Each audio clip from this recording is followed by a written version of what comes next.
ఆ కేసులలో ఆ ఎఫ్ఐఆర్ ఫైల్ అయిన దాంట్లో మా పేర్లు నా పేరు కావచ్చు, మా అక్క పేరు కావచ్చు, ఎక్కడ కూడా మా పేర్లు లేవు. మేము ఎక్కడ తప్పు చేసినట్టు మీరు ఎక్కడైనా నిరూపించండి. మేము కంపల్సరీగా ఎక్కడైనా రావడానికి సిద్ధంగా ఉన్నాం. బాధితుల పక్షాన మేము నిలబడడానికి సిద్ధంగా ఉన్నాము. కంపల్సరీగా ఇదైతే గట్టిగా చెప్తా. ఆ ఆంజనేయ స్వామి మీద ఒట్టేసి చెప్తున్నా. మా బంజారా కుల దైవమైనటువంటి సేవాలాల్ సాక్షిగా చెప్తున్నా. తుల్జా భవాని మా అమ్మవారు, తుల్జా భవాని అమ్మవారి పైన అమ్మవారి పైన ఒట్టేసి చెప్తున్నా. మాకు ఈ మైక్రో ఫైనాన్స్ స్కామ్కి ఎటువంటి సంబంధం లేదు. దయచేసి గమనించగలరని చెప్పేసి కోరుకుంటున్నా. అండ్ ఇంకో విషయం ఏంటంటే, బండి శివ అనే వ్యక్తి వేరు, శివ చౌహాన్ అనే వ్యక్తి వేరు. శివ చౌహాన్ నేను. ఈ బండి శివ అనే పేరుని తీసుకొచ్చి శివ చౌహాన్ అని చెప్పేసి మొత్తం ఈ ట్రోల్స్ ఎందుకు జరుగుతున్నాయో మాకు అర్థం కావట్లేదు. ప్రతి వీడియో పోయినా మా అక్క ఫోటో పెట్టి ఇది చేస్తున్నారు. ప్రధాన నిందితున్న నేనని చెప్పేసి వచ్చిన ఆరోపణ ఏదైతే ఉందో ఈరోజు మంగ్లీ పైన అటాక్గా మారిపోయింది. దీని వెనకాల ఎవరున్నారు ఏంటి అని చెప్పేసి వాస్తవాలు ముందు అది తెలియాల్సిన విషయం. అది డిపార్ట్మెంట్ ముందు పెడుతుంది. ప్రతి ఒక్కరిని శిక్షించాలి, బాధితులకి న్యాయం జరగాలని చెప్పేసి కోరుకుంటున్నాను. 14 ఏళ్ళుగా ఒక్కొక్క మెట్టు ధర్మంగా, ఒక్కొక్క మెట్టు ప్రతి పాట ఒక శక్తిలాగా వచ్చే ఒక పాటని ఆమె ముందుకు తీసుకొస్తూ జనాల్ని అంత ఇదిగా తీసుకొస్తూ అంత ధర్మంగా ప్రతిదీ అంత ముందుకు తీసుకొస్తున్నప్పుడు అలాంటి ఒక్కొక్క మెట్టు పవిత్రంగా ఎక్కిన మెట్టుని బదనం చేయడానికి వీళ్ళు ప్రయత్నిస్తున్నారంటే ఎందుకు ఆరోగ్యంగా మాట్లాడదండి? నా ఏ తప్పు లేదు, నా తప్పు లేదని చెప్పేసి ఎందుకు చెప్పకుండా ఉంటుంది? ఆమె సైలెంట్గా ఎందుకు ఉండాలి? మీరు అడిగిన ఏదైతే అవి డబ్బులు ఏవైతే అడిగారో అని చెప్పేసి నాకు ఇట్లా అని చెప్పేసి ఎందుకు మేము ఏదైనా లీగల్గా వెళ్తున్నాం. ఇంతవరకు రాకుండా ఉండడానికి కారణం కూడా అదే. ఈరోజు మమ్మల్ని బదనం చేయాలన్న ఆ ఉద్దేశంతో మీరు ఇంత కుట్ర పన్నుతున్నారే, మీ వెనకాల ఎవరున్నారు? అవన్నీ జరగాల్సిన రీతిలో జరుగుతుంది. ఇవన్నీ మొత్తం క్లీన్ చీట్ వచ్చిన తర్వాత డిపార్ట్మెంట్ పరంగా మేము ఎలా లీగల్గా ఎవరి మీద చర్యలు తీసుకోవాలనేది కూడా తప్పకుండా తీసుకుంటాం.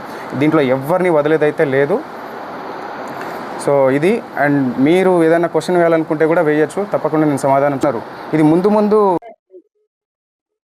సో వీళ్ళు మమ్మల్ని ఏప్రిల్లో ఒక పబ్లో అక్కని కలిసి నా నంబర్ తీసుకొని ఇట్లా ప్రోగ్రామ్ ఉంది అన్న, ఇట్లా రావాలి, అక్క రావాలి, ఇట్లా ఉంది, మా దగ్గర డబ్బులు చాలా ఉన్నాయి, సో మేము ఎంతైనా ఇస్తాము, అక్క మాత్రం కంపల్సరీ రావాలన్న ఉద్దేశంతో పిలిచారు. సరే చూద్దామన్న అన్న ఉద్దేశంతో చెప్పినాను. తర్వాత వెంటనే ఒక 1 మంత్ తర్వాత ఈ మన ఎమ్మెల్యే ప్రోగ్రామ్ జరిగింది. ఆ ఎమ్మెల్యే ప్రోగ్రాంలో వీళ్ళు నా పక్కనే ఉంది మా విలేజ్, అక్కడ మిర్యాలగూడ నుంచి పక్కనే మాకు. సో మీరు రావాల్సిందే అన్న కంపల్సరీగా, డిన్నర్ అరేంజ్ చేసిన నేను, అక్కని తీసుకురా అన్న, అది ఇది అని చెప్పేసి వాళ్ళు రిక్వెస్ట్ చేసి, దాని తర్వాత కూడా అక్క ప్లీజ్ అక్క ఒక్కసారి రాక, నాకు కొంచెం హెల్ప్ఫుల్గా ఉంటుంది అక్క, నువ్వు వస్తే నాకు బిజినెస్ కొంచెం నాకు రన్ అవుతుంది అక్క అన్న ఉద్దేశంతో పిలిచారు. సో సర్లే అని చెప్పేసి, ఎలాగో ప్రోగ్రామ్ వీళ్ళు ఇస్తారు కదా అన్న ఉద్దేశంతో దారిలోనే వెళ్తాం.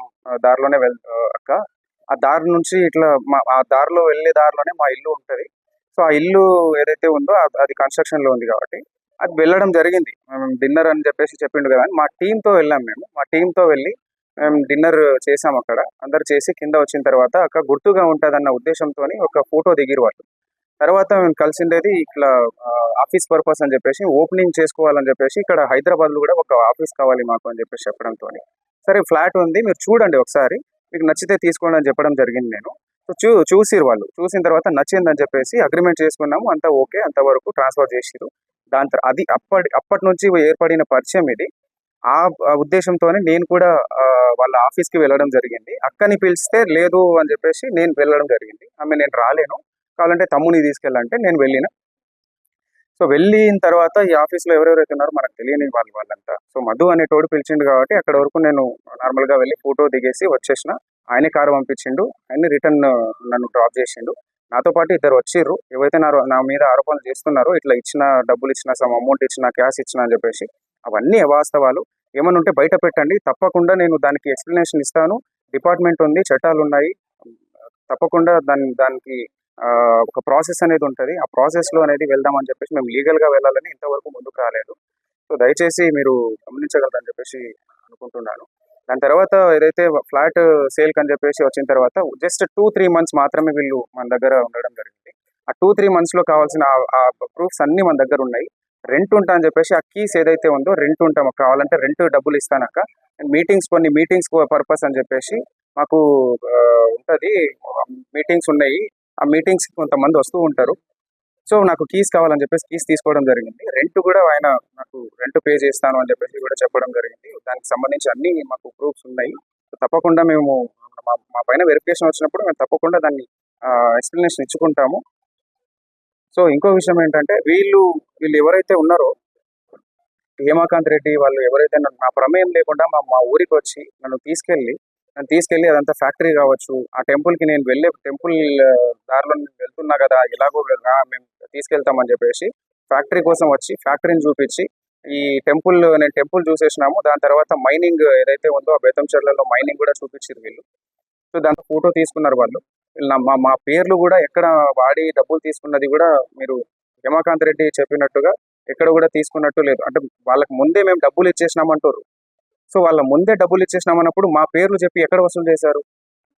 ఇవన్నీ అవాస్తవాలు. మా మీద ఏదో కుట్ర జరుగుతుంది, చాలా పెద్ద మొత్తంలో కుట్ర జరుగుతుంది. మా మొత్తం ఏదైతే ఉందో ఈ కుట్ర వెనకాల ఇది వాస్తవాలన్నీ బయట పెట్టాలని చెప్పేసి పోలీస్ శాఖ కోరుతున్నాను. అలాగే ఇది న్యాయం జరగాలి. మేము కూడా ఇందులో బాధితుల కంటే మేము కూడా ఒక బాధితులమే.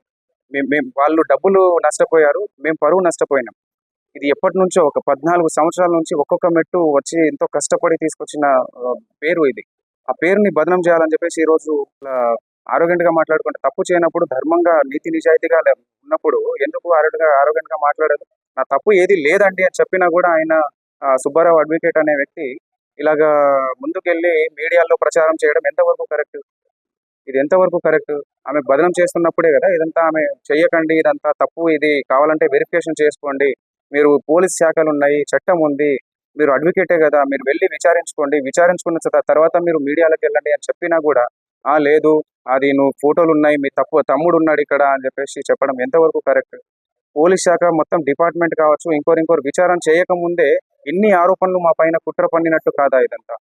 ఇదంతా మా వెనకాల కుట్ర చేస్తున్నట్టు కాదా? మీకు అనిపించట్లేదు? ఒక్కసారి ఆలోచించాల్సిందిగా కోరుతున్నాం.